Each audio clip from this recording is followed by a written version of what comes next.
সুচিন্তুদা, প্রথমেই যেটা জিজ্ঞাসা করব যে সিপিকে সরিয়ে দেওয়া হলো, কিন্তু আপনি তো বেশ কয়েকদিন আগে একটা জার্নির মধ্যে দিয়ে গেছে, রীতিমতো মানে পুলিশকে দেখেছেন, পুলিশের তৎপরতা, অতি তৎপরতা, সেই বিষয়টা যদি আমাদের দর্শকদের জানান। কারণ পুলিশ স্টেশনের ভেতরে কি হচ্ছে, কারাগারের ভেতরে কি হচ্ছে, সেটা তো আমরা সেখানে আমাদের ক্যামেরা পৌঁছাচ্ছে না। আপনার অভিজ্ঞতা যদি জানান।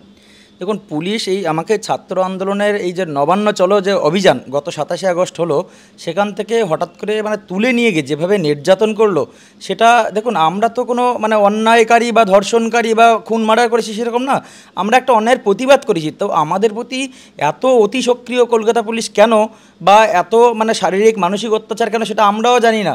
আমার মনে হয় এই যে অতি সক্রিয়তাটা যদি ধর্ষণকারী বা যারা অন্যায় করছে তাদের বিরুদ্ধে যদি করতো, তাহলে সমাজটা আরও অনেক ভালোভাবে থাকতো। আজকে দেখুন, আমার ঘটনাটা একটু বলি। এই যে কলকাতার আরজি কর মেডিকেল কলেজ হসপিটালে যে মহিলা ডাক্তার, তিনিও কিন্তু বাংলার মেয়েই ছিলেন।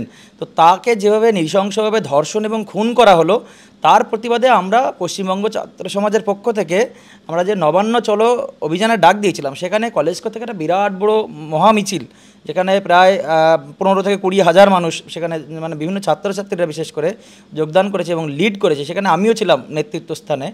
তো আমরা যখন ধর্মতলা হয়ে ইডেন গার্ডেন হয়ে প্রিন্সেপ গার্ডেন থেকে এগোই, তখন হঠাৎ করে পুলিশি যে আক্রমণ আমাদের উপর নেমে আসলো, এখানে দেখুন পুরোপুরি অরাজনৈতিক একটা র্যালি ছিল, নবান্ন চলো অভিযান। কি না, আমরা জাস্টিস চাই, উই ওয়ান্ট জাস্টিস, এটাই আমাদের দাবি ছিল। এবং সেখানে যেহেতু দীর্ঘদিন ধরে তালবাহানা চলছে এবং তথ্য প্রমাণ লোপাটের অভিযোগ আসে, সেই জন্য যেহেতু রাজ্যের মানে স্বাস্থ্যমন্ত্রী তথা পুলিশ মন্ত্রী তথা মুখ্যমন্ত্রী সব একাই মমতা ব্যানার্জি, তাই তার পদত্যাগের দাবিতে আমাদের এই র্যালি ছিল। সেখানে যখন ছাত্রদের উপর এই ব্যাপক অত্যাচার মানে জল কামান, টিয়ার গ্যাস, লাঠিচার্জ ইত্যাদি যখন চলে, তখন আমরা ফেরত এসে একদম প্রথম যে ব্যক্তিটা ধর্মতলায় এসে বসে পড়ে সেটা আমি ছিলাম। সবাইকে অনুরোধ করি এবং সবাই আস্তে আস্তে স্বতঃস্ফূর্ত হয়ে বসে এবং শান্তিপূর্ণভাবে ধর্মতলায় আমরা প্রায় 2.5 ঘন্টা বা 2.25 ঘন্টা সেখানে স্তব্ধ করে দিই। সন্ধ্যাবেলা যখন আমরা যে যার মতো শান্তিপূর্ণভাবে আন্দোলন করার পর ফিরে আসি স্বতঃস্ফূর্তভাবে, তখন হঠাৎ করে আমাকে পুলিশ জামার কলার ধরে লালবাজারে নিয়ে যায়। এবং আমি জানি যে ছাত্র আন্দোলনে বিভিন্ন দিন থেকেছি, হয়তো 2-3 ঘন্টা রেখে খুব বলে মানে তারপর ছেড়ে দেয় আর কি। কিন্তু দেখলাম যে মাঝরাত পেরিয়ে গেল, রাত 2টোর সময় গিয়ে অ্যারেস্ট মেমো নিয়ে এসে সাইন করানো হচ্ছে 7-7খানা মিথ্যা ধারায় এবং নন ভেইলেবল সেকশন রয়েছে তার ভিতরে। অ্যারেস্ট করা হলো, পরের দিন কোর্টে তোলা হচ্ছে এবং অ্যারেস্ট করার সময় পুলিশ বলছে যে তুই চাকরি করিস না পড়াশুনো করিস, তোর কেরিয়ার শেষ করে দেবো, কেরিয়ার বরবাদ করে দেবো, এই ধরনের পুলিশের কথা আর কি শুরুতে। তারপরে মানে এই রাজ্যে যখন পুলিশ প্রশাসন বা সরকারের প্রতি সাধারণ মানুষের যখন আস্থা নেই, বিশ্বাস নেই, তখন একমাত্র আস্থা বা বিশ্বাসের জায়গা হচ্ছে কোর্ট। কিন্তু দুঃখের বিষয় হচ্ছে সেই লোয়ার কোর্টগুলো কোথাও একটা আমার মনে হচ্ছে সরকার দ্বারা প্রভাবিত হচ্ছে। এই কথা কেন বলছি, কারণ যে টোটাল মিলে 125-30 জনকে কোর্টে তুললো এবং এই যে মিথ্যা ধারা জড়ানো হলো সবাইকে একই ধারা, এবং পরে পুলিশ অফিসাররা বলছে এইগুলো সব আমাদের আর কোনো হাতে নেই, পুরোটাই লালবাজার বা নবান্ন থেকে কন্ট্রোল হচ্ছে, তারা যে ধারা দিতে বলছে আমরা সেটা করতে বাধ্য, না হলে আমাদের চাকরি বাকরি টানাটানি পড়ে যাবে এরকম। কিন্তু সে নিম্ন আদালতে কোনো আমাদের পক্ষের কোনো কথা না শুনে পুরো সবাইকে 14 দিন পুলিশ কাস্টডিতে দিয়ে দেওয়া হলো। তারপরে পুলিশ কাস্টডিতে আমাকে যেরকম একটা বিশেষ থানায় এখানে নিয়ে যায়, নিয়ে গিয়ে সেখানে এই 14 দিনের ভিতরে আমার বাড়িতে একদিন পর্যন্ত ফোন করতে দিল না আমার বাবা মাকে জানানো। এই দেখুন, আমি প্রত্যন্ত গ্রাম থেকে এসেছি, বাবা মা রাজনীতি বোঝে না বা আমি কাদের সাথে রাজনীতির সাথে যুক্ত কিনা বা কাদের সাথে মিলেমিশে সেগুলোও তারা জানে না। সুতরাং তারা পাগলের মতো খুঁজতে খুঁজতে 1 সপ্তাহ পরে গিয়ে তারা আমার খবর পায় আর কি। এবং মানে মৌলিক অধিকার হিসেবে আমার তো একজন আইনজীবীর সহযোগিতা পাওয়াটা আমার কর্তব্য, আমার দায়িত্ব, আমার অধিকার সেটা। কিন্তু তার ভিতরেও দেখলাম একজন আইনজীবীর সাথে পর্যন্ত আমাকে যোগাযোগ করতে দেওয়া হলো না। 14 দিন চান করতে দেওয়া হলো না, ঠিকঠাক সময় খেতে দেওয়া হলো না, যখন তখন দিন রাত মানে মাঝরাত মধ্য মানে রাত যেটা আর কি বা ভোররাত যখন তখন বিভিন্ন টিম এসে ক্যামাস্টিকের টিম নাকি ওই কালীঘাটের টিম না নবান্নের টিম না লালবাজারের টিম সেটা জানি না, বিভিন্ন সময় এসে বিভিন্ন রকম জিজ্ঞাসাবাদ, আবার একই জিনিস ঘুরে পড়ে জিজ্ঞাসাবাদ। আরে যদি আমি বললাম লাস্টে বাধ্য হয়ে, যদি আপনাদের কিছু জিজ্ঞেস করতে সবাইকে একবারে ডাকুন না, যদি কোনো কিছু জিজ্ঞাসাবাদ করার দরকার আমি বলে দিচ্ছি সব কিছু। আমি তো না কোনো ভাঙচুর অত্যাচার কোনো কিছুর আশ্রয় সেদিনও নিয়েছি, না এখন কোনো মিথ্যার আশ্রয় নেব। তো এইভাবে শারীরিক মানসিক অত্যাচার যেভাবে শিকার হয়েছি, তো এগুলো মানে কোথাও একটা মনে হচ্ছিলো যে বেঁচে ফিরবো, তো আর মানে বেঁচে ফিরতে পারবো কিনা সেরকম একটা সন্দেহ আমার মনে আসছিলো। যাই হোক, ভগবানের কৃপা কোনো কিছু আমার বিরুদ্ধে তারা প্রমাণ করতে যখন পারলো না, কোর্ট আমাকে মুক্তি দিতে বাধ্য হলো। তো আমার কথা হচ্ছে এমনকি পুলিশ প্রশাসনও কিন্তু সন্তুষ্ট না। তারা বলছে যে আমাদের এই 35 বছর বা 38 বছরের চাকরি জীবন এখন রিটায়ারমেন্ট করতে যাচ্ছে, তারা বলছে ছাত্র আন্দোলন থেকে ধরে নিয়ে এসে 14 দিন পুলিশ কাস্টডি বা এই ধরনের অত্যাচার এতগুলো ধারায় গেছে আমরা এর আগে কোনোদিন দেখিনি।